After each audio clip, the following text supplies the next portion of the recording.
So this story right here, oh man, this one hurts. This one is a gut punch. Ugh, I hate it. I hate it so much. So Wall Street Journal has a new exclusive report here. Epstein's private calendar has been released. And his private calendar reveals very, very prominent names that had somewhat regular meetings with him. So they say in the title, Epstein's private calendar reveals prominent names including CIA chief, Goldman's top lawyer. Schedules and emails detail meetings in the years after he was a convicted sex offender. Visitors cite his wealth and connections. So just right off the jump here, when you tell me that a CIA chief was close to Epstein, I mean, you could read that in a couple different ways, like he's CIA, or you could view it as, well, this is somebody trying to get dirt on the CIA. Who would be in a position to want to do that? It goes back to that theory, which has been floating around for a while, which there's plenty of evidence to support, which is he's probably Mossad, which is like Israel's deep state, Israel's CIA.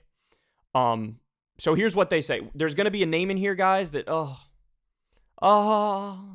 it hurts. The nation's spy chief, a longtime college president and top women in finance, the circle of people who associated with Jeffrey Epstein years after he was a convicted sex offender is wider than previously reported, according to a trove of documents that include his schedules. William Burns, director of the Central Intelligence Agency since 2021, had 3 meetings scheduled with Epstein in 2014 when he was Deputy Secretary of State, the documents show. They first met in Washington, and then Mr. Burns visited Epstein's townhouse in Manhattan. Catherine Rumler, a White House counsel under President Barack Obama, had dozens of meetings with Epstein in the years after her White House service and before she became a top lawyer at Goldman Sachs Group in 2020. He also planned for her to join a 2015 trip to Paris and a 2017 visit to Epstein's private island in the Caribbean. Leon Botstein, the president of Bard College, invited Epstein, who brought a group of young female guests to the campus. Noam Chomsky, a professor, author, and political activist, was scheduled to fly with Epstein to have dinner at Epstein's Manhattan townhouse in 2015. None of their names appear in Epstein's now public Black Book of contacts or in the public flight logs of passengers who traveled on his private jet. The documents show that Epstein arranged multiple meetings with each of them after he had served jail time in 2008 for a sex crime involving a teenage girl and was registered as a sex offender. The documents, which include thousands of pages of emails and schedules from 2013 to 2017, haven't been previously reported. The documents don't reveal the purpose of most of the meetings. The Wall Street Journal couldn't verify whether every scheduled meeting took place. Most of those people told the Journal they visited Epstein for reasons related to his wealth and connections. Several said they thought he had served his time and had rehabilitated himself. Mr. Botstein said he was trying to get Epstein to donate to his school. Mr. Chomsky said he and Epstein discussed political and academic topics.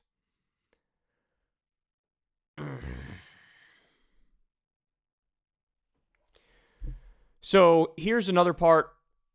Zach D. Roberts tweets, a big yikes on this response from Noam Chomsky to the Wall Street Journal asking questions about why he flew and dined with Jeffrey Epstein after it became known what he had done.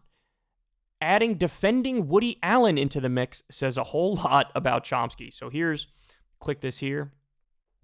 Epstein arranged several meetings in 2015 and 2016 with Mr. Chomsky while he was a professor at the Massachusetts Institute of Technology. When asked about his relationship with Epstein, Mr. Chomsky replied in an email, quote, "First response is that it is none of your business or anyone's. Second is that I knew him and we met occasionally." That is not the direction I would have went.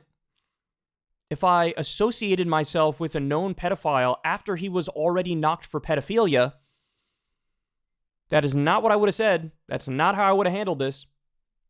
In March 2015, Epstein scheduled a gathering with Mr. Chomsky and Harvard University professor Martin Nowak and other academics. According to the documents, Mr. Chomsky said They had several meetings at Mr. Nowak's research institute to discuss neuroscience and other topics. 2 months later, Epstein planned to fly with Mr. Chomsky and his wife to have dinner with them and movie director Woody Allen and his wife. Soon Yi Previn, the documents show, quote, if there was a flight, which I doubt it would have been from Boston to New York, 30 minutes, Chomsky said. I'm unaware of the principle that requires that I inform you about an evening spent with a great artist. That's in reference to Woody Allen. The Woody Allen who, by the way, didn't he, like, marry his stepdaughter or something incredibly creepy like that? Epstein donated at least $850,000 to MIT between 2002 and 2017, more than $9.1 million to Harvard from 1998 to 2008. The schools have said. In 2021, Harvard said it was sanctioning Mr. Nowak for violating university policies in his dealings with Epstein and was shutting a research center he ran that Epstein had funded. MIT said it was inappropriate to accept Epstein's gifts and that it later donated $850,000 to nonprofits supporting survivors of sexual abuse. Oh, man. Oh, boy. Oh, boy. Look, I mean, all you can say about this is if you're associating yourself with a known pedophile peddler, like he was the CEO of Elite Sex Crimes Incorporated. He was like the fixer for rich, powerful, wealthy people to engage in prostitution with underage women, right? Like that's what he was. That's what he did. And he was knocked on this sort of stuff. If you are associating yourself with this person after that fact becomes known, then you better expect all the smoke in the world, and you better expect everybody to be like, hey, dog, I'm out. I'm out. And look, with Chomsky, in terms of his ideology, nobody's been more influential in helping to shape my own worldview. I think his books are out of this world. Hegemony or Survival is a phenomenal book. Manufacturing Consent is a phenomenal book. You want to educate yourself on U.S. politics, set aside like 1 hour a day for a couple weeks and just watch old Chomsky interviews and debates and discussions, and you'll learn a lot about U.S. politics. You'll learn a lot about the nature of power and how it functions. Just an absolute brilliant, brilliant man, politically, philosophically, ideologically. But don't hang out with Jeffrey Epstein. Don't hang out with him, especially after he was already knocked for pedophilia. And then don't get OD defensive when people are like, hey man, kind of weird. Like, you have anything to say about this? I was unaware of the principle that I have to inform you about all of my travels and my discussions. So look, do I know what happened vis-a-vis Chomsky? Of course not. It is true that Jeffrey Epstein also, he was very interested in science, was very interested in the arts, and he purposefully went out of his way to try to make connections with people who are generally viewed as brilliant in these realms, right? I mean, he tried to snuggle up to a number of different, prominent professors and scientists and academics. This is all very well known. Now, is every single one of them guilty of being a client to the elite sex crimes pedo trafficker?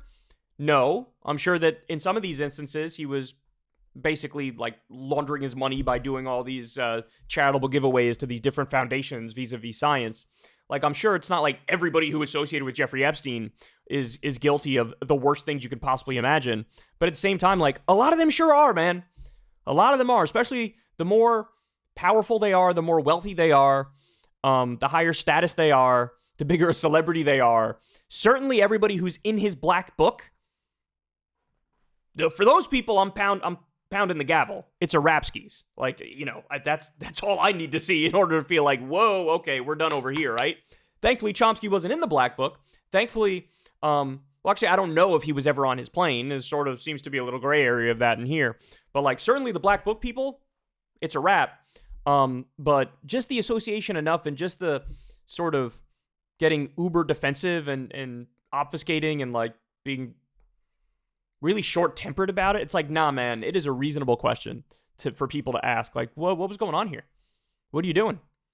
What happened? And he did not handle this well by any stretch of the imagination. Now, but probably the more important point to talk about here is that this one hurts the most. Noam Chomsky, that hurts the most. But don't forget, I just told you, at the top of this piece here, homeboy was hanging out with like top Obama administration officials and current CIA chiefs and people from Goldman Sachs finance. It's like, this guy probably had dirt on everybody. And I'll end by stating the obvious. Ain't no way he killed himself. I mean, look, it's almost like too dumb to even have to point out, but that's something every reasonable person agrees on, because that would just be way too much of a coincidence. And of course, the injuries don't actually line up with somebody who took their own life. It's more indicative of somebody who strangled him from behind, and we don't need to get into it any deeper than that. But the fact of the matter is, associations with this guy, especially after he was found guilty of that stuff, man, it's unforgivable. It really is. It really is. That doesn't discount the brilliant, 2 + 2 still equals 4, whether or not one of your intellectual heroes did something bad, right? Like, that's still obviously the case. But it just sucks at a personal level. They say never meet your heroes. Never learn that your heroes hung out with Jeffrey Epstein. This is what I'm going to spin it to that. Never learn that your heroes hung out with Jeffrey Epstein. So anyway, sad day, bad day. Don't know what happened, but the fact of the matter is, I would not have handled it this way. There should have been a much better explanation. And everybody who was willing to take a meeting with this dude after what he was guilty of, it's like, what is wrong with you? And I would say with most of these people, it's the power, it's the money, it's the influence. But like, Chomsky doesn't care about power, money, or influence, right? Like, so why you? Why you? CIA people, I get it. Super horny ass scumbag ex-presidents, I get it, right? Like, that's what they do. That's what these people do. Don't Chomsky, you're supposed to be somewhere, reading a book in a rocking chair. That's what you're supposed to be doing. So anyway, there you have it. Devastating new Epstein leaks. Again, this is from his private calendar, but let's really end the segment by pointing out the obvious. We want to see every single name associated with him. I mean, it's crazy that Ghislaine Maxwell is somewhere alive. Lord knows how much longer, right? But she's somewhere alive. She's got all the dirt and all the smoke on everybody. And it's still like, we're just sitting here like, yeah, well, I guess they're not releasing the rest of it. It's like, what? No, release it. But I think you'd literally put your life in danger if you release that stuff, because clearly people with the most money and the most power and the most influence are the ones who are trying to axe this problem to them. So there you have it. Hey, y'all, do me a favor and like and subscribe. It helps out big time in the algorithm. Click the bell as well for notifications when videos drop, and watch that video on screen right now. You know you want to.